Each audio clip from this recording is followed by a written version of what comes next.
Hey, I'd like to welcome you to another episode of Mission Matters. My name is Adam Torres, and if you'd like to apply to be a guest on the show, just head on over to missionmatters.com and click on Be Our Guest to apply. All right, so today's a very special episode. We have M.L. Bruin on the line, who is a writer and author of I'll say the Noah series. I'm looking at his website, mlbruin.com. And we have Noah and the Shark. We have Noah's Summer Adventures. We have What Would Noah Do? So he's got an entire catalog of children's book. Mel, welcome to the show. Hi, Adam. Thank you very much. I'm excited to be here, and it's a pleasure to talk to you, actually. Oh, man. So I want to get right into this. First off, you becoming a children's author, you going down that path. I'd like to give me the beginning. Like, how did all this start? How this catalog, how this writing, how did all this start for you? Yeah. Well, I always wanted to write. And I had a long engineering career, and I wrote a couple of self-help books during my career. One was actually about lessons I learned raising my daughters, and later I wrote a guide for navigating career success because I noticed the younger folks that we were hiring were very intelligent, but they didn't have a lot of the skills that could really help them in their career. And so I published those, but I really always wanted to write children's books. So, in fact, even at a young age, when I was in elementary school, I would write my own books, children's books, and do the illustrations. Really? Yeah, it became a passion of mine. Yeah, at a very young age. Most of them were about sports, but anyway, so I kept a couple of those ideas and said, one day I'm going to write my own books. And so needless to say, once I retired, I had to retire because of my Lyme disease. So that was the ideal time for me to start writing books. So that's kind of how this all started. So talk to me about the concept for this. And do you call it the Noah series? I just want to make sure I have it right. I don't want to misrepresent. Is that what you call it? It feels like the Noah series to me. Go ahead. That's correct, Adam. That's actually what I call it. And the Noah series really started because we'll talk about the inspiration. That's my inspiration. It's pretty simple and very personal. It was the birth of our grandson a few years ago. So as I mentioned, I always wanted to write children's books, and when my grandson was born, it's actually my wife said, boom, there's your inspiration right there. Now's the time to dive into writing books. And the first book really, it's set up nicely because Noah and the Shark, how that started is my wife and I bought him a toy shark and when he was really little, and he always had it with him. It was his source of comfort. He had it with him. He slept with it. And actually one day I was like, there's the first book right there. So that really inspired me. So it was the birth of our grandson that inspired me to do this series. Wow. Was it kind of like a baby shark moment? I'm just curious the timeline on this, how long ago it was. Yeah, it was. He's not quite 2.5. It was literally within a few months. I love sharks. It was kind of selfish, I guess. We were at a toy store, and I said, I saw a toy shark, and I told my wife, I was always fascinated with shark. Let's get him one. And he, even at a young age, it was amazing. He always kept it with him. And I had some ideas anyway about the first book, so it just kind of fell into line. Noah and the Shark. Interesting. What do you hope the readers get out of this? Obviously, I think of children's books. I think of it's obviously multidimensional because the child's parents, the child, this is things they're going to remember, especially, those childhood memories. I remember my little childhood books, of course. Yeah. What do you hope the readers get out of this? Well, what I want to do, it sounds corny, but when I became a grandparent, it gave me a renewed sense of purpose, if you will. And I started thinking about the lessons that I hoped my grandson would learn, kindness, responsibility, doing the right thing, even if it felt uncomfortable. And that's a theme in a couple of the books. So I really thought about, before I started diving into the first book even, I thought about the times when he might feel unsure of himself or afraid or even brave. And so I said to myself, I want to create stories that could kind of sit with him in those times and show him that it's okay and healthy to feel these things. And so I like to say, I really try to write the kind of books I want on his bookshelf, stories that comfort, encourage, remind children that they matter and their feelings do matter. So I kind of wove all that in to my books. Give me the order of how the books were released and maybe even the why behind why each one was released. So you gave me I believe the first one, Noah and the Shark, and that was the first inspiration, and that was based off of you buying this shark and just kind of seeing the inspiration. That was first, am I right? I just want to make sure I have That's correct, yes. Noah and the Shark was the first book. For the Noah series, because you mentioned before that the Who Taught Who, the one that you wrote for your daughters, and then your other book too. But for the Noah series, Noah and the Shark was first, right? Right. Okay, what came next? The second book was Noah's Summer Adventures, and the idea, each book it tries to teach kids something. Noah and the Shark teaches that only the truth matters, because Noah struggles with the fact that his parents and family for some time don't believe that he befriended a shark. He's always down at his dock, and one day a lost shark asks for directions, and they become fast friends. So in this book, in Noah and the Shark, that the shark teaches him that only the truth matters. So that's the theme of the first book. The second book, Noah's Summer Adventures, is simply Noah spending time in the summer with family and friends.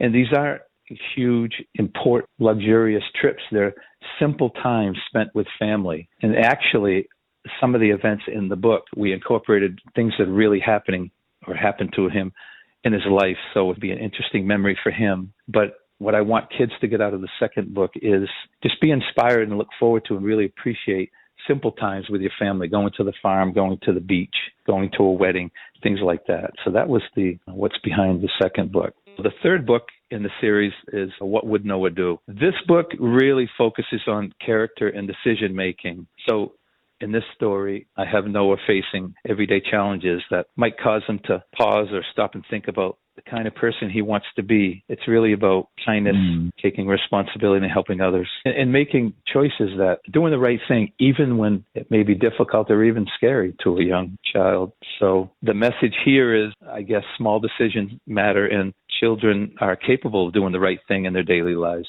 as I mentioned, even when it can be challenging for them.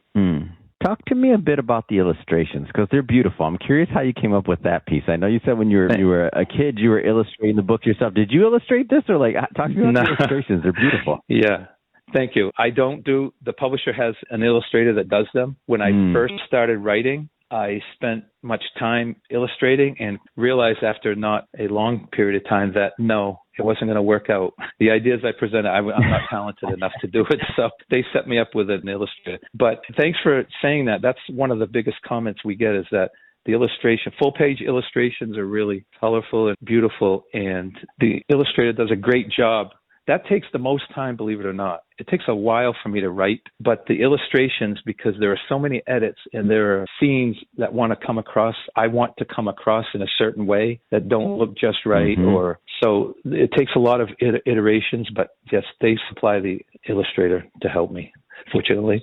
That's great. So I believe the first book was released in 2024, I think. So you're really cranking these things out at the clip of, at least you're pumping them out. I'm curious, what's your vision for the series overall? How do you envision this? Well, thanks for that question, because I've been thinking a lot about that lately. I'm currently writing the fourth book, and doesn't surprise me. You got a catalog. Thanks. You got to start talking about a catalog now. Yeah, right. You've created a universe of Noah. So my plan is to write the fourth book, and it'll be out before Christmas time. It'll have a Christmas message. Beyond that, in this series anyway, I'm going to wait until Noah gets a little older, because my plan from the get-go was to have Noah actually work with me on the future books, what he wants the topics to be about, what he wants to include in them. So if he thinks all of this is fun and interesting. So that's my plan, and I'm really looking forward to that. So I think this book will be it for the Noah series until Noah starts collaborating with me. But I have some other ideas in parallel with that I may start writing. For instance, the children's books I told you that I wrote as a youngster in elementary school. So I may work on those next. What does the family say about this? I mean, it's got to be pretty cool. Everybody's like, wait a minute, Noah gets a book? I don't get Yeah. There's got to be some sibling rivalry, some other, what happens if there's another child, another grandkid? You're in trouble, man. Noah got all the books. You're in trouble. You're gonna have a Marvel universe. You're gonna have to have a Marvel universe just to keep everybody happy. Exactly. Well, it's funny. We have talked about that, and mainly it was me, because when we started, I asked his parents, my daughter and son-in-law, was this okay? And they were absolutely for it. And then I said, by the way, to our other child, if and when other grandchildren come, they will get their own book. I didn't promise a series, but they will get their own book. You're going to be writing like the Charlie Brown founder. What does Grandpa do? He writes his books all day like Charlie Brown. That could be the case, yeah. Oh, man. Whew, you said I did. Precedent. If not, you'd be like, I'm the favorite. Look, look at the book. Yeah, you're right. You're right. I have to be careful for that.